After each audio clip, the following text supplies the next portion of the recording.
अस्सलामु अलैकुम वरहमतुल्लाहि वबरकातुहू। एक सवाल कि क्या हम अपने मरे हुए करीबी रिश्तेदारों को सवाब पहुंचाने के लिए इफ़्तार दूसरों को करा सकते हैं? इसका सवाब मिलेगा।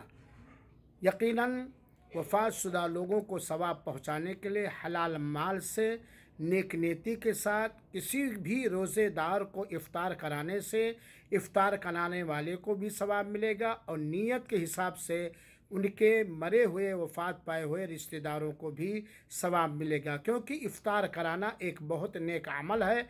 इसका वो सवाब है जो सवाब रोज़ा रखने का है। अल्लाह के रसूल अकरम सल्लल्लाहु अलैहि वसल्लम का फरमान मुबारक है कि अगर किसी शख्स ने किसी रोज़ेदार को इफ़्तार कराया तो उसे उतना ही सवाब मिलेगा जितना रोज़ा रखने वाले को सवाब मिलता है, और इफ़्तार करने वाले के अजर व सवाब में ज़रा बराबर कमी नहीं होगी। लिहाजा ख़ुद आप अपने लिए सवाब के तौर पर अपने मुर्दों को सवाब पहुँचाने